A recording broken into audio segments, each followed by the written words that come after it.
الله الرحمن الرحيم الحمد لله رب العالمين والصلاة والسلام على سيد المرسلين وعلى آله وصحبه أجمعين ومن تبعهم بإحسان إلى يوم الدين. أعوذ بالله من الشيطان الرجيم. بسم الله الرحمن الرحيم. أفحسبتم أنما خلقناكم عبثا وأنكم إلينا لا ترجعون. فتعالى الله الملك الحق لا إله إلا هو رب العرش الكريم. وقال تعالى رسلا مبشرين ومنذرين لئلا يكون للناس على الله حجة بعد الرسل. محترم حاضرین، کل کے درس میں شیخ محمد بن عبد الوہاب کے اس جملے کی شرح پڑھی ہم نے کہ اللہ تبارک و تعالیٰ نے ہمیں پیدا کیا اور ہمیں رزق اور روزی عطا فرمائی، زندگی کا سامان دیا۔ یہ ان مسائل کا آغاز تھا دوسرے نمبر پر جنہیں آپ نے فرمایا کہ یہ تین باتیں مزید ایسے مسائل ہیں جو ہر مسلمان مرد اور عورت کے لیے سیکھنا ضروری ہے۔ اس سے لا علمی اور جہالت اللہ کے یہاں عذر نہیں بنے گی۔ اللہ نے ہمیں پیدا کیا اور ہمیں روزی عطا فرمائی۔ آگے کہتے ہیں وَلَمْ يَتْرُكْنَا حَمَلًا، ہمیں اللہ تبارک و تعالیٰ نے بیکار نہیں چھوڑا۔ بیکار نہیں چھوڑا یعنی کوئی حکم نہ دیا ہو، کسی چیز سے ممانعت نہ کیا ہو، کوئی ضابطہ اور زندگی کا اصول نہ دیا ہو، اس طرح اللہ تبارک و تعالیٰ نے ہمیں چھوڑا نہیں۔ اس جملے کی شرح کرتے ہوئے شیخ سلیمان روحیلی فرماتے ہیں اللہ عز و جل کا فرمان ہے افحسبتم انما خلقناکم عبثا، کیا تم نے یہ سمجھ رکھا ہے، ایسا گمان کر لیا ہے کہ ہم نے تم کو عبث، بیکار، یوں ہی پیدا کر دیا، کوئی مقصد نہیں ہے، عبث پیدا کر دیا، وَأَنَّكُمْ إِلَيْنَا لَا تُرْجَعُونَ، اور یہ سمجھ لیا ہے کہ تم ہماری طرف لوٹو گے نہیں، لوٹائے نہیں جاؤ گے۔ یعنی اگر آخرت میں لوٹائے جانے کا عقیدہ ختم ہو جائے اس کا مطلب یہ زندگی بے مقصد ہوگی۔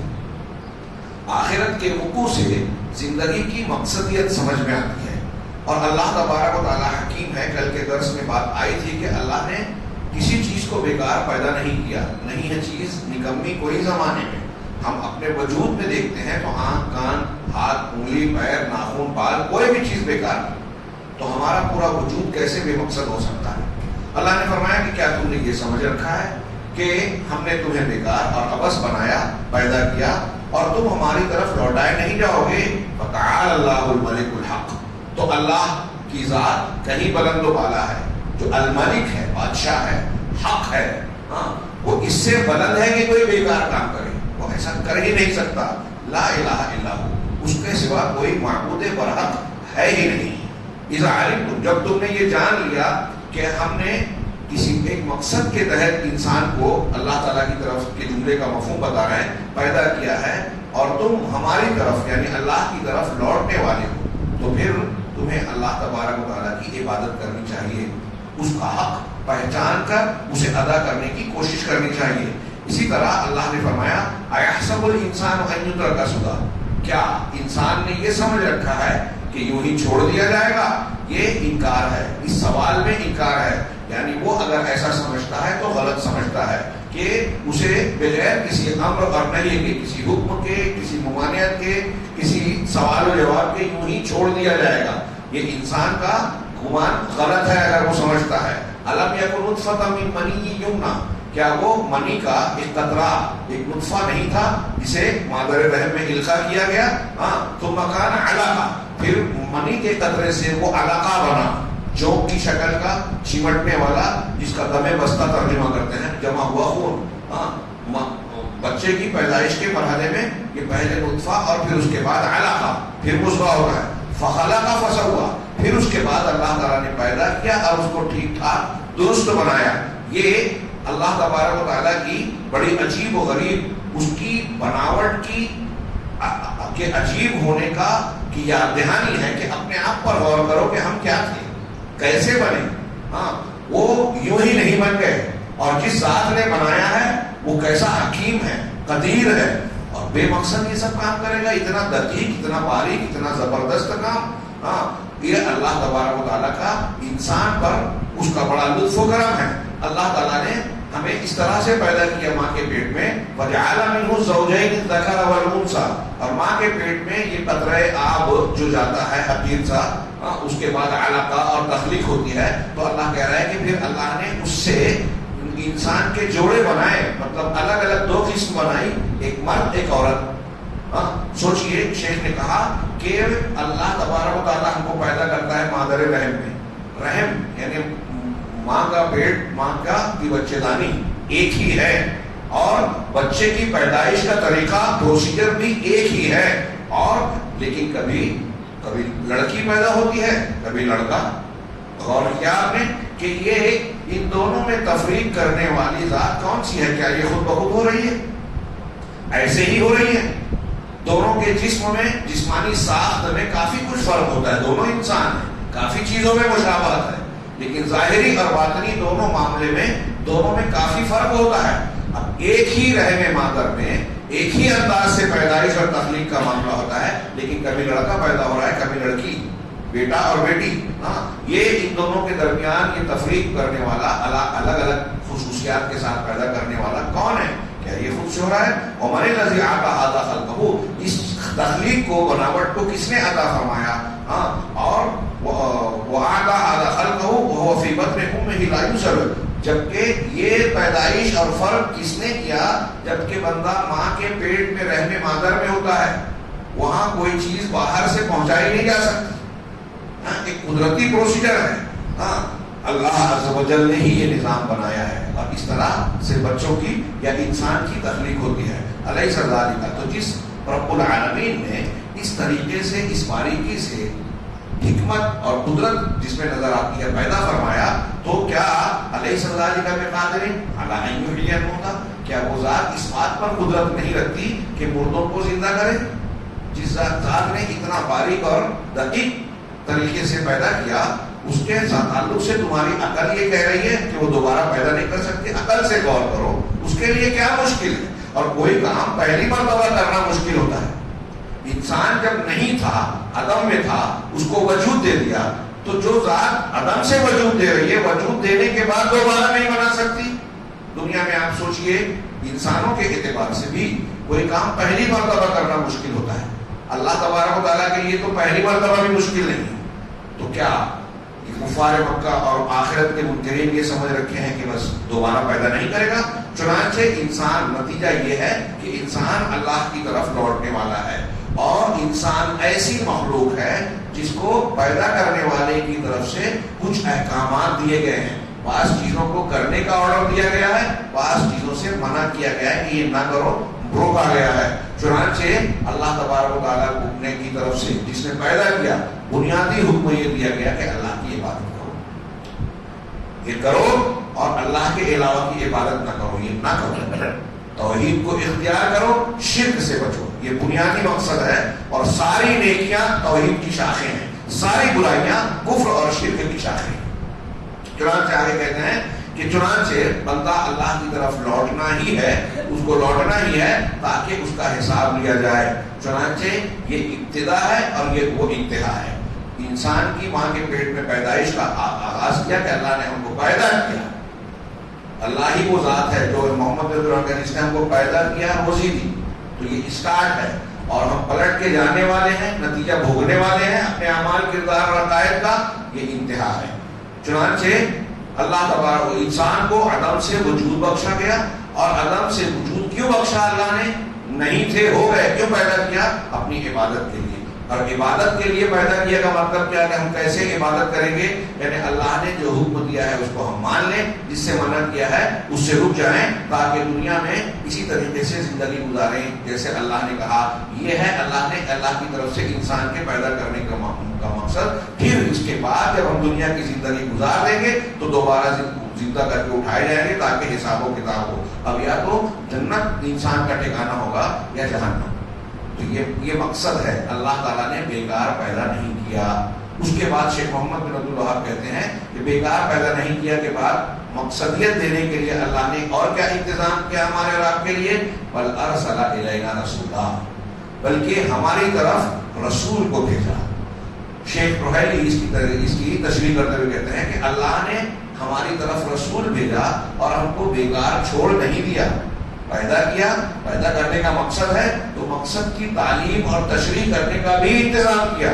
ہاں چنانچہ اللہ تعالیٰ نے ایسے تو یہ بہت سارے رسولوں کو بھیجا، لیکن ہماری طرف اس آخری امت کی طرف سب سے کامل، سب سے جامع شریعت کے حامل جناب محمد رسول اللہ صلی اللہ علیہ وسلم کو بھیجا.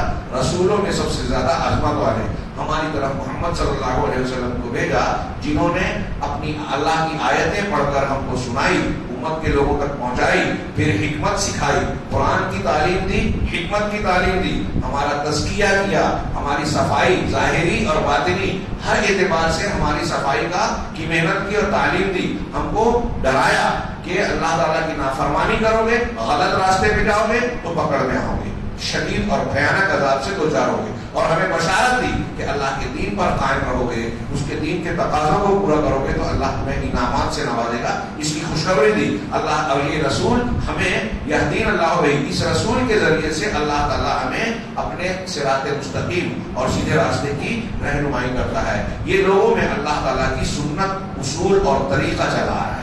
اللہ تبارک و تعالیٰ لوگوں کی طرف رسولوں کو بھیجتا ہے. اللہ تعالیٰ کے بہت سے انعامات ہیں دنیا میں انسانوں کے اوپر، ہم اس کو چاہیں تو گن نہیں سکتے. وہی تعدوا نعمت اللہ لا تحصوها. لیکن ان سارے انعامات میں سب سے زیادہ اہم، قیمتی، ضروری انعام جو ہے وہ رسولوں کا بھیجنا اور محمد رسول اللہ صلی اللہ علیہ وسلم کی بعثت کو. اسی لیے قرآن نے سورہ آل عمران میں احسان کے طور پر ذکر کیا. اللہ نے بہت سی نعمتیں دی، لیکن بطور احسان کس چیز کو ذکر کیا؟ لقد من اللہ علی المؤمنین اذ بعث فیہم رسولا منہم یتلو علیہم آیاتہ ویزکیہم. اللہ نے مومنین پر احسان کیا کہ ان میں سے ان کی طرف انہی میں سے ایک رسول کو بھیجا جو ان پر اس کی آیتوں کی تلاوت کرتا ہے، ان کا تزکیہ کرتا ہے، انہیں قرآن اور حدیث کی کتاب اور حکمت کی تعلیم دیتا ہے. حکمت کی تشریح اہل علم نے بہت سارے، امام شافعی اور دوسرے ائمہ نے حدیث سے کی ہے. تو یہ نبیوں کا بھیجنا ہماری ایک ضرورت تھی، اللہ نے اس کا انتظام کیا. نبی کیوں آتے ہیں؟ نبی اس لیے آتے ہیں کہ اللہ کا پیغام پہنچائیں، خبر دینے غیب کی. نبی کا مطلب خبر دینے والا. جن چیزوں کو ہماری عقل تجربات نہیں جانتے، نہیں جان سکتے، وہاں سے نبی خبر دیتا ہے. نبی کا لغوی معنی خبر دینے والا. یہ خبر دینے والا کون ہوتا ہے؟ اخبار، ٹی وی چینل کے رپورٹر کی طرح نہیں. یہ اللہ کی طرف سے غیبیات کی بات بتاتا ہے، جہاں سے ہمارا عقل و ذہن، انسانی عقل و ذہن جس چیز کو نہیں جان سکتی وہ خبر دیتا ہے، سچی خبر. تو نبی اس لیے آتا ہے کہ اللہ کی طرف سے سچی خبریں دے دے جس کا ماننا انسان کے لیے ضروری ہے، اور وہ احکامات بیان کرے جس پر چلنا انسان کے لیے ضروری ہے، جس کے بغیر انسان کامیاب نہیں ہو سکتا. یہ اللہ تبارک و تعالیٰ نے جیسے ہم کو کھانا پینا دیا، زندگی جینے کے طریقے بتائے، ویسے ہی اللہ تعالیٰ نے زندگی کے اصول، ضابطے، عقائد اور صحیح دین بتایا. دنیا میں بہت سارے دین ہیں، یہ اللہ تعالیٰ بتاتا ہے رسول کے ذریعے سے کہ اس کا پسندیدہ دین کون سا ہے. اس نے پیدا کیا تو وہی بتائے گا کہ ہمارا استعمال کیا ہے، دنیا میں کیسے زندگی گزارنا چاہیے. چنانچہ اس نے رسولوں کا انتظام کر کے یہ بات بتائی. یہ پورا جملے اس جملے کی تشریح ہے کہ اللہ نے ہمیں بیکار نہیں چھوڑا بلکہ ہماری طرف رسول بھیجا. یہ اللہ کی سنت ہے. اس سنت کا ذکر کرتے ہوئے سورہ نساء کی آیت نمبر 163 اور 164 کو ذکر کیا شیخ محمد بن شیخ وحیری نے کہ اللہ تعالیٰ نے فرمایا اِنَّا أَوْحَيْنَا إِلَيْكَ كَمَا أَوْحَيْنَا إِلَىٰ نُوحٍ وَالنَّبِيِّينَ مِن بَعْدِهِ. ہم نے آپ کی طرف وحی کی ویسے ہی جیسے نوح کی طرف کی تھی، اور ان کے بعد نبیوں کی طرف، کتاب کی شکل میں بھی، سنت کی شکل میں بھی آپ کی طرف ویسے ہی وحی کی. اور پھر وَأَوْحَيْنَا، اور ہم نے وحی کی ابراہیم کی طرف، اسماعیل کی طرف، اسحاق، یعقوب اور اسباط جو ان کے اولاد تھے، اور عیسیٰ، ایوب، یونس، ہارون اور سلیمان کے نام لے کر آیت میں کہا گیا وَآتَيْنَا دَاوُودَ زَبُورًا، اور ہم نے داؤد کو زبور عطا کی. وَرُسُلًا قَدْ قَصَصْنَاهُمْ عَلَيْكَ، اور کچھ ایسے رسول ہیں جن کا واقعہ قصہ ہم نے آپ پر بیان کیا، پورا ذکر کیا من قبل، اس سے پہلے. وَرُسُلًا لَمْ نَقْصُصْهُمْ عَلَيْكَ، اور کچھ ایسے رسول ہیں جن کا واقعہ قصہ ہم نے آپ پر بیان نہیں کیا. وَكَلَّمَ اللَّهُ مُوسَىٰ تَكْلِيمًا، اور اللہ نے موسیٰ سے کلام کیا، بات چیت کی، بالکل واضح انداز میں تکلیم کے ذریعے سے تاکید کی گئی. لِمَاذَا أَرْسَلَ الرُّسُلَ، اب یہاں اللہ نے رسولوں کو بھیجا اور آخری پیغمبر ہم کو اور آپ کو دین پہنچانے کے لیے آخری پیغمبر مبعوث کیا. کیوں بھیجا رسولوں کو؟ اس کا مقصد سورہ نساء کی 165 نمبر آیت میں اللہ نے بتایا کہ رسولا مبشرین و منذرین، یہ رسول ہیں مبشرین بشارت دینے والے اور ڈرانے والے. ان کا کام ہے بشارت دینا، ڈرانا، ماننے والوں کو بشارت دینا، نہ ماننے والوں کو ڈرانا، تاکہ بالکل معاملہ کلیئر رہے، کوئی اندھیرے میں نہ رہے. کیوں؟ آگے فرمایا لِأَلَّا يَكُونَ لِلنَّاسِ عَلَى اللَّهِ حُجَّةٌ بَعْدَ الرُّسُلِ، تاکہ رسولوں کے آ جانے کے بعد لوگوں کے پاس اللہ کے خلاف کوئی حجت، کوئی بہانہ نہ رہ جائے. رسول آ گئے، اب کسی کے پاس کوئی عذر اور بہانہ نہیں ہے. وَكَانَ اللَّهُ عَزِيزًا حَكِيمًا، اور اللہ زبردست ہے، غالب ہے اور حکمت والا ہے، زوراور اور حکمت والا ہے. یہ اللہ تعالیٰ اپنے ناموں کا ذکر کرتا ہے مضمون کے ساتھ. عزیز ہے، غالب، اس کو کوئی زیر نہیں کر سکتا. اب اس کا اپنا 3 معنی ہے. یہاں غالب کے معنی میں ہے. غالب وہ ہے جو اپنے فیصلے کو نافذ کرے، کوئی روک ٹوک نہیں سکتا. دنیا میں ہم دیکھتے ہیں کہ بہت سارے لوگ اگر ان کو طاقت قوت مل جاتی ہے تو غصے میں آ گئے تو ایسے کام کر جاتے ہیں جوش تیش میں آ کے کہ کسی پر ظلم کر لیا، غصے میں کچھ بھی کر دیا. تو یہ تصور اللہ کے بارے میں نہ ہوئے. لہذا حکیم بھی کہا کہ اللہ غالب ہے لیکن کامل حکمت والا بھی ہے. اس کا کوئی کام حکمت کے خلاف نہیں ہے. دنیا میں ہم دیکھتے ہیں کہ کوئی آدمی بہت ذہین ہے تو ذہانت ہوتی ہے، طاقت نہیں ہوتی. چالاک تو ہے لیکن کئی جگہ مجبور ہوتا ہے. اللہ کو ایسا بھی نہ سمجھا جائے کہ حکیم ہے تو کچھ کمزور پڑ جائے گا. وہ عزیز بھی ہے، حکیم بھی ہے، کامل انداز میں اس کی صفت ہے. چنانچہ اللہ نے آگے فرمایا، نتیجے کے طور پر ہے، چنانچہ اللہ نے مخلوق کو پیدا کیا، ان کی طرف رسولوں کو بھیجا اور ہمیں عزت بخشی. ہم کو اور آپ کو امت محمدیہ کو یہ عزت اور اعزاز سے نوازا کہ اپنے رسولوں میں جو خاتم الرسول، خاتم النبیین ہے، خاتم النبیین کا درجہ تمام رسولوں میں سب سے اونچا ہے، محمد بن عبداللہ صلی اللہ علیہ وسلم، انہیں بھیجا. فالحمدللہ الذی جعلنا مسلمین. تو چنانچہ تمام تعریف اللہ کے لیے جس نے ہمیں مسلمان بنایا، امت محمدیہ کا فرد بنایا. ہم اللہ تبارک و تعالیٰ سے اس بات کا سوال کریں کہ وہ ہمیں محمد صلی اللہ علیہ وسلم کی اتباع کرنے، آپ کے حقوق کو پہچاننے اور اس کو ادا کرنے کی توفیق عطا فرمائے. آگے شیخ محمد عبد الوہاب کا جملہ ہے جو میں جملہ پڑھ رہا ہوں لیکن تشریح انشاءاللہ کل کے درس میں کریں گے. مصنف نے کہا فمن اطاعہ دخل الجنہ ومن عصاہ دخل النار. اللہ نے ہم کو بیکار نہیں چھوڑا، ہماری طرف رسول کو بھیجا، ایک رسول بھیجا. اب جو اس رسول کی اطاعت کرے گا وہ جنت میں جائے گا اور جو اس رسول کی مخالفت اور نافرمانی کرے گا وہ جہنم میں جائے گا. رسول کا یہ حق ہے بنیادی طور سے. انشاءاللہ یہ دلیلوں اور تشریح کے ساتھ کل پڑھیں گے کیونکہ اس میں جو دلائل بیان کیے ہیں اس کی تشریح کرتے ہوئے شاید زیادہ وقت لگ جائے. لہٰذا آج کے درس میں اسی پر اتفاق کرتا ہوں. اللہ تبارک تعالیٰ ہمیں دین کو سمجھ کر اس پر عمل کرنے کی